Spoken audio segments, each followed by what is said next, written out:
Então podemos voltar para continuação lá dos aspectos climáticos, né? A gente terminou a parte lumínica na aula passada, então bora continuar aqui agora para a qualidade e renovação do ar. Normalmente, quando a gente está lidando com o ar, a gente está preocupado tanto com as possibilidades de renovação, quanto com as fontes poluidoras, tá? Nosso interesse principal é ver como é que o ar está em termos de partículas sólidas, líquidas e gasosas, e evitar elas se elas forem poluentes ou se elas forem agravantes à saúde. Mas também a gente quer que o ar que está aqui dentro seja renovado. Então vamos pensar primeiro nas influências e contribuições externas. Pensando numa macroescala, normalmente nós temos problemas principalmente quando existem trocas gasosas indesejáveis. Quando a gente pensa numa cidade onde existem mais fábricas, Recife, São Paulo, Rio de Janeiro, a gente vai se preocupar muito com a poluição, especialmente da fumaça, né, que é gerada pelas fábricas, pelos carros. Brasília já teria poluição suficiente por carros se a gente não tivesse uma massa vegetal tão boa em relação ao que tem a maioria das outras cidades. Mas a gente não tem fábricas, então a gente não tem esse problema. Mas o que é muito comum e vocês poderiam ter a noção já de cara seria a questão, por exemplo, do lixão. Nós temos vários focos de lixão aqui em Brasília. E eles vão ter, por conta da fermentação, né, causada pelas bactérias que vão ter nessa área, uma formação gasosa, inclusive uma redução de oxigênio que a gente precisa estar tentando, porque o ar com menos oxigênio é um ar menos saudável para a gente. Então, a gente tem maneiras de fazer com que isso seja resolvido. Primeira coisa que a gente tem que se preocupar, se a gente estiver no traçado de uma cidade tiver essa condição, a gente vai preferir que essas áreas que têm esses contaminantes sejam afastadas da área residencial. Mas enquanto o arquiteto que não fez o urbanismo, a gente não tem, às vezes, essa possibilidade. Segundo momento seria orientar o seu cliente a não querer aquele lote que está próximo dessas áreas contaminantes. E por último, a gente não tem como, então a gente vai tentar afastar a construção daquela área dentro do lote que a gente tem. Mas há como também você reduzir a partir de elementos condicionantes que alterem essa condição inicial. Por exemplo, se você tem ou uma área formadora de gases, como um lixão, ou uma área formadora de partículas sólidas, como por exemplo um terreno de pozolandas, terreno feito de poeira, tá? Como esse barro vermelho que tem aqui em Brasília, que está presente em quase todas as cidades, nas áreas onde a gente tem obra, onde não foi ainda pavimentado, onde não tem área verde. Então isso aqui vai trazer problemas, porque a poeira vai tornar um ar, vai fazer com que o ar que circula aqui seja menos saudável. Se a gente sabe que não tem como filtrar, a gente vai evitar aberturas voltadas para essa área que é poluidora. Se é inevitável porque vem de todos os lados, a gente pode resolver da seguinte maneira.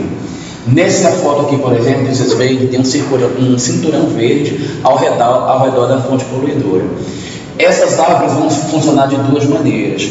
Primeiro, ela vai servir como barreira, impedindo que a poeira ultrapasse. Segundo, ela também vai servir como superfície absorvente. No interstício das folhas das árvores, vai ficar retida bastante poeira. Se a gente pensa no lixão, além de evitar que as partículas gasosas ultrapassem a área do lixão, ele também vai purificar o ar, porque esse ar que está aqui, ele tem menos oxigênio. Ao passar pelas árvores, ele vai ser recomposto com mais oxigênio. Em algumas situações, a gente trabalha também com vegetação que também provoca aromas e que ele vai reduzir o desconforto. Quem mora no fim da Asa Norte ou passa pela UNB para ir para a Asa Norte, aquela Avenida das Nações, finalzinho, sabe bem do que eu estou falando. Ao chegar naquela região lá, tem uma estação de tratamento de esgoto. A estação de tratamento de esgoto, ela causa mau cheiro no final das anormas. E você vai chegando lá, já vai passando um cheirinho ruimzinho. Mas lá, eles plantaram justamente pés de eucalipto. porque o eucalipto tem um aroma agradável, né? Então, justamente para filtrar. Se você estiver exatamente em cima da estação, é uma coisa meio esquisita, que fica parecendo aquela privada que você está lá, o marinheiro flutuando, joga o desinfetante, fica o cheiro dos dois misturados. Rola um pouco disso lá perto da estação de tratamento. Mas quem está mais afastado, como não sente tão forte o odor que vem de lá da estação, já tem uma situação mais amena, então dá uma certa correção no odor que vai sair daquela região. Então, é uma das maneiras de recompor. A vegetação ajuda muita gente. Vocês vão perceber, gente, que para todas as condicionantes que eu estou falando de arquitetura, sempre tem alguma que a vegetação vai contribuir. Então, a gente não vai pensar em vegetação somente por um raciocínio sustentável. Tecnicamente falando, a vegetação pode auxiliar em várias situações. Até lá na copresença, lembra que ela ajudava a fechar a configuração do espaço? Ela não fecha tão bem quanto o elemento construído, mas ela também ajuda a marcar o espaço convexo. Ela ajuda na questão climática, ela ajuda no acústico, a gente viu, né? Ajuda no lumínico, porque uma área tem muito sol, muita luz excessiva, pode jogar árvore na frente. Ajuda no térmico, porque se estiver muito quente, ela também vai sombrear. E ela pode ajudar em diversas outras questões. Aqui a gente está vendo que na renovação do ar vai ajudar também. Pode ser que a árvore também ajude até no econômico em algumas situações, tá? Lá na frente a gente pode ver as consequências dela também está aí. Porque, por exemplo, você vai construir uma casa, ela está voltada para o sol. Você vai ter que fazer uma construção de concreto para se proteger do sol. Se a árvore estivesse lá, talvez você não precisasse investir o dinheiro naquele concreto. Você pode plantar ela e esperar ela crescer. Existem espécies e espécies com determinada, com cada um com sua velocidade de crescimento. E aí, me aguardem no paisagismo, que esse não é assunto para agora. Hoje pode ir lá assistir a aula de vídeo da turma da noite, de paisagismo, que tem lá, falando várias coisas. Mas quando a gente sai da macroescala, a gente vai ter problemas com trocas gasosas, especialmente a identificação. A gasosa é a pior troca possível, que a gente vai ter de conflito entre vários ambientes. Nós vimos isso quando a gente estudou a questão funcional relacional, não foi? Ou não lembram? Gente, quais são os dois ambientes mais incompatíveis numa residência? Banheiro e cozinha. Por que eles são incompatíveis? Por conta das trocas gasosas. Vocês não lembram da história do feijão de ontem com o feijão de hoje? Esqueceram essa história, não é possível. Você lembra do feijão? Era feijoada. Da feijoada? Fiz uma coisa tão drástica para vocês lembrarem. Se a gente está fazendo a feijoada hoje, e aí o cara está lá no banheiro tomando banho, na hora que ele abre a porta para sair do banheiro, ele meio que vai ser revestido pelo aroma da feijoada, né? Qualquer perfume que ele botar vai ser complementar a feijoada que incorporou nele. Ele, além de tudo que ele estava de corpo fresquinho, ele vai ficar de corpo engordurado, então vai ficar aquela delícia, né? Ele meio que sai de dentro do banheiro temperado, né? É uma pessoa pronta para ser saboreada, né? Mas pior do que você fazer a feijoada hoje, o cara está lá dentro, é quando o cara está lá dentro já e ele já comeu a feijoada ontem e está fazendo a feijoada de novo hoje. Quando ele abre a porta, o aroma da feijoada de ontem vem para dentro da cozinha e se mistura com o aroma da feijoada de hoje. E aí a situação é muito pior. Por isso que a gente precisa prever esses inconvenientes lá no funcional, que é por conta de uma condição climática, que é da questão da renovação do ar. Então a gente não pode compatibilizar acessos dessas duas voltadas um para o outro por conta das trocas. Mas a gente está falando de uma troca.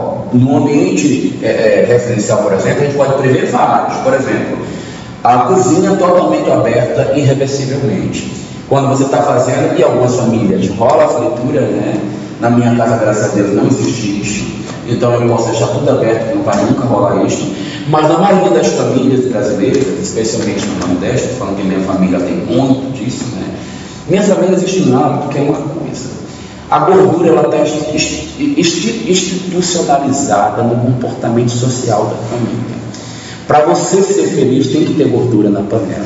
Aliás, parece que aquelas partículas de gordura suspensas na sala é meio que uma demonstração de felicidade da família, dizer que está todo mundo bem.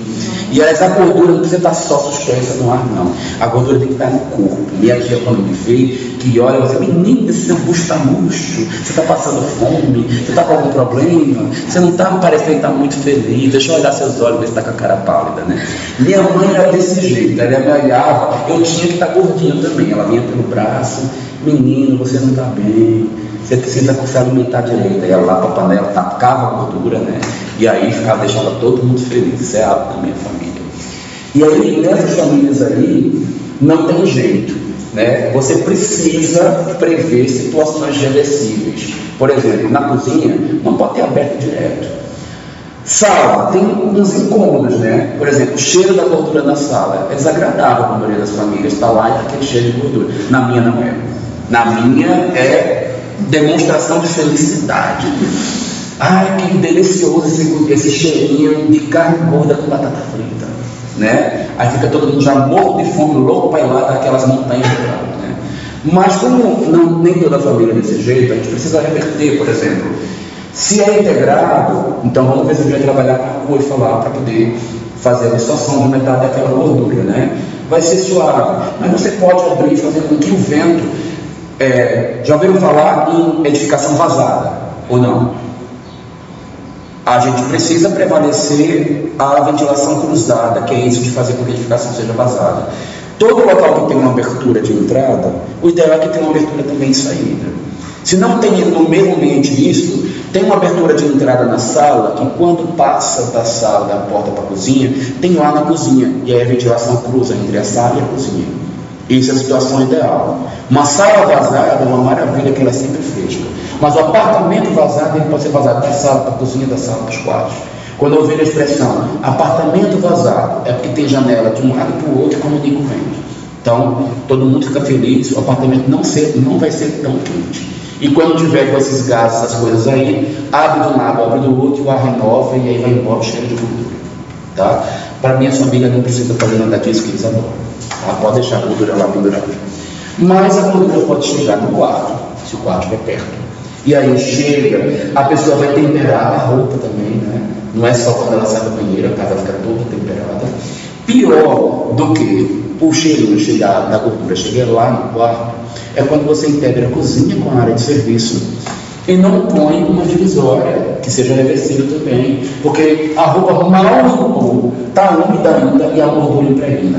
Na roupa úmida, aí que ela impregna gostosa de tempero.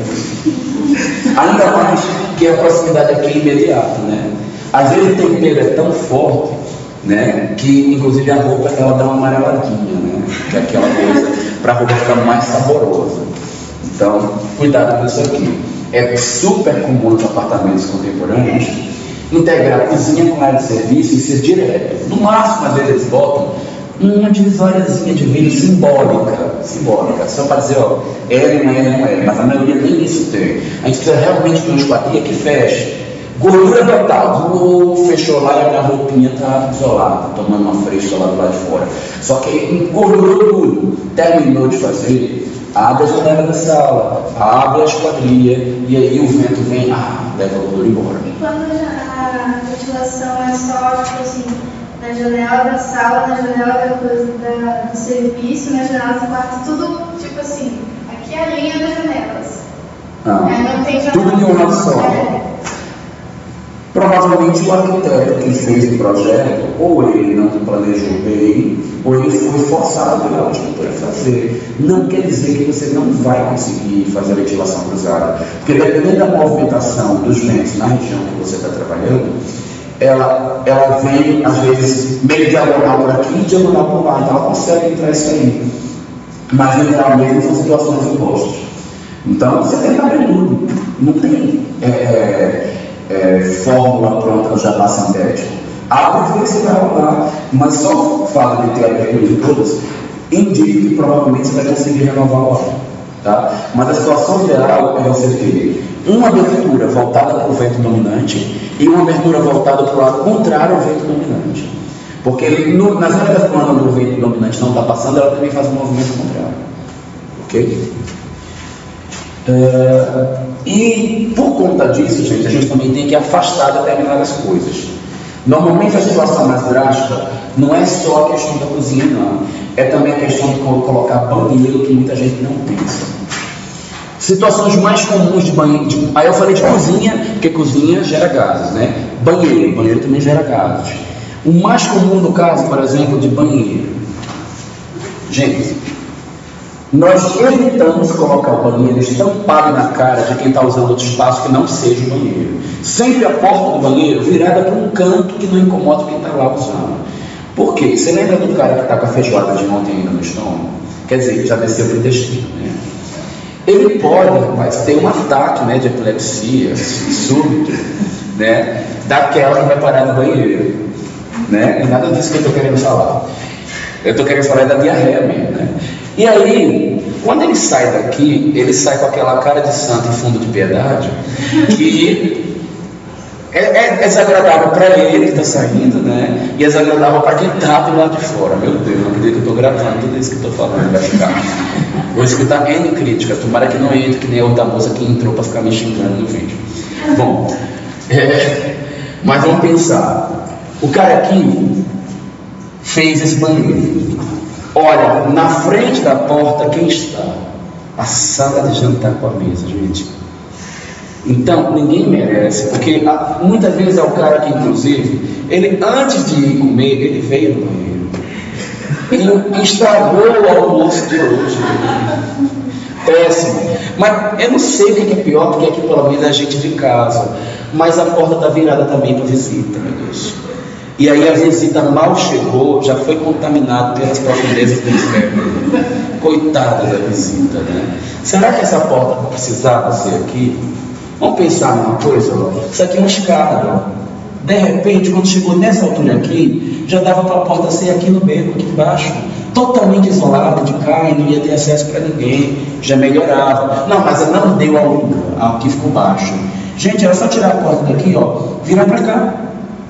Melhor para acessar quando você chega, mais prático, e nem está virado para visita, nem está virado para o almoço de hoje. Não sou obrigado a sentir o cheiro do almoço de ontem, né? E aí, em último caso, o cliente não deixa mudar numa reforma. Não dá para quebrar tudo para não dar o vaso de lugar, nem a porta de lugar, que ele não quer quebrar a parede. Que quebrar a parede é uma coisa boa, tá? A parede é coisa baratíssima, tijolo e cimento não custa nada. Mas tem cliente que tem mais, não quer, existe, tá bom, você não quer. E aí você vai resolver.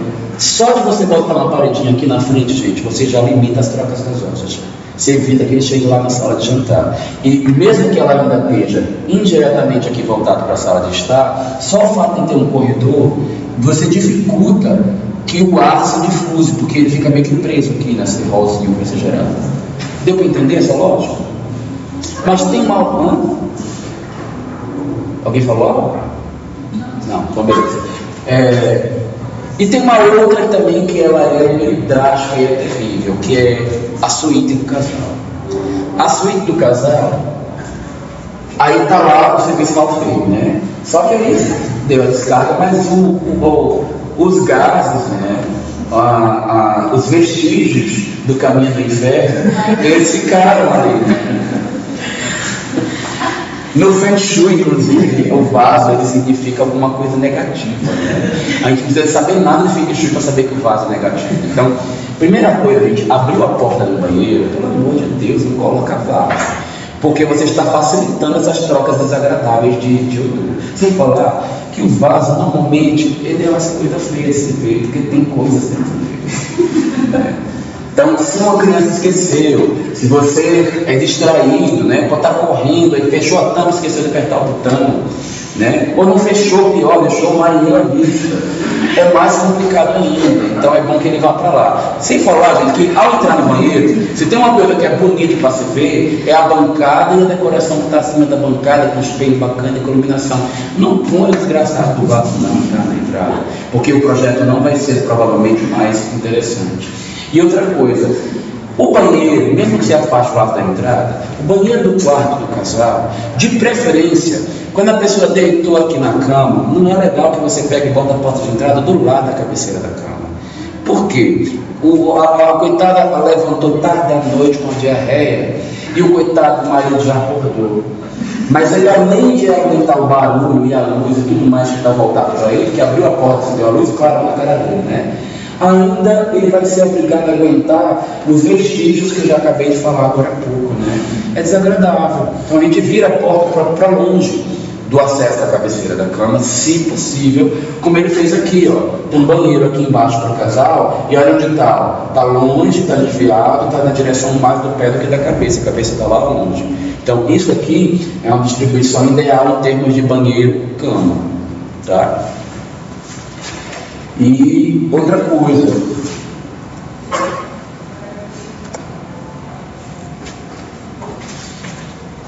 o ideal normalmente é que um lavabo não fique tão longe de atender a área social quando ele se presta a ser lavado, porque senão quando a pessoa chega aqui, ela vai acessar tudo isso daqui, causando devassidão, ou seja, expondo quem está nos quartos. Se isso aqui tivesse mais para lá, legal, mas essa porta virada para lá, não. Normalmente a gente cria uma situação que a porta está no bequinho e o resto do ambiente está virado para cá. Entenderam o que eu estou dizendo? Então, isso aqui a gente vai evitar. Eu vou desenhar para ver se fica mais claro ainda para vocês o que vai rolar no projeto de vocês. Ó. No projeto de vocês vai ser comum ter uma coisa assim: sala de jantar. Aí você acoplou a sala de jantar ao lavabo. Aí você pega e faz assim: ó. Botou a mesinha aqui, botou o povinho aqui, e aí abriu a porta aqui. Além de abrir a porta aqui, botou o vaso aqui. Você é um desgraçado, né? Não faz isso com a coitada da família. Então o que você vai fazer? Ideal nesse espaço aqui. Não abre a porta para cá, abre a porta para cá. Muito melhor. Melhor que isso ainda, bota a cuba aqui no início. O vaso, bota lá no fim do lavabo. Quer melhor ainda? Coloca uma paredinha aqui fora e evita que essa troca de gases seja melhor. Melhor ainda ao quadrado, bota a cuba com a bancada para fora e você faz uma mega bancadona chique aqui, ó. E aí isso aqui fica tudo dentro de um mega hall, que é a distância da onde está todas as energias malignas até a mesa é menor, é maior. Então você afasta essa possibilidade de trocas gasosas. Viram que para tudo há solução? Só não tem jeito para a morte. Hã? A pessoa vai abrir a porta com a mão suja, vai chegar, vai até chegar lá, suja tudo. Nossa! Bom, faz o seguinte, olha, pega o papel higiênico, abre a maçaneta com o papel higiênico que os médicos aconselham quando estava na época do H1N1, e aí joga no lixo, e aí depois vai lá e lava a mão. Eu faço isso sempre em banheiro público. Eu tenho medo de pegar em qualquer lugar que tem lá. Pega o papel higiênico e enrola assim na borda do vaso, se precisar usar o vaso. E quando eu saio, pego o papel higiênico e saio abrindo as maçanetas. Que no banheiro feminino não é tanto, mas no banheiro masculino, eu não posso falar porque não fica gravado. A gente passa a mão nos outros, nas intimidades dos homens com a cidade inteira, só no banheiro público, né? Então, como eu não gosto disso, eu evito, aí eu saio falando, né? Sempre que eu lembro, né? Que às vezes sou obrigado a sair passando a mão nos outros sem querer.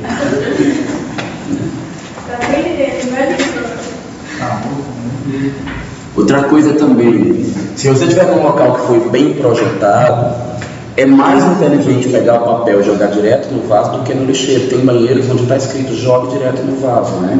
Porque um banheiro bem projetado, ele foi feito para aquele papel também ser processado lá na fossa séptica. As fossas que são ecológicas, ela tem lá um sistema de bactériazinha para como o papel todo funciona tudo direitinho. Isso para residência não funciona? Depende como foi projetada a instalação do esgoto da sua residência. Para a maioria das residências que são mal projetadas, não funciona. Mas para uma instituição grande ou para uma residência bem projetada, pode ir tranquilo, sem medo de ser feliz. Eu fui em um shopping que era assim, meio que um aviso, que era para jogar no vaso. E quase, nossa, quando eu apertava, parecia um desabando de tanta água. Eu particularmente gosto muito da válvula por conta disso, porque a pressão é mais forte e você apertou, sai a água que você quer só. A acoplada, né? Ela sai no mundo, mas sai aquela pressãozinha devagar, aquela água quase parando. Acabou nossa aula, já faz 2 minutos. Deixa eu fazer a chamada e a gente encerra o assunto aqui hoje, tá?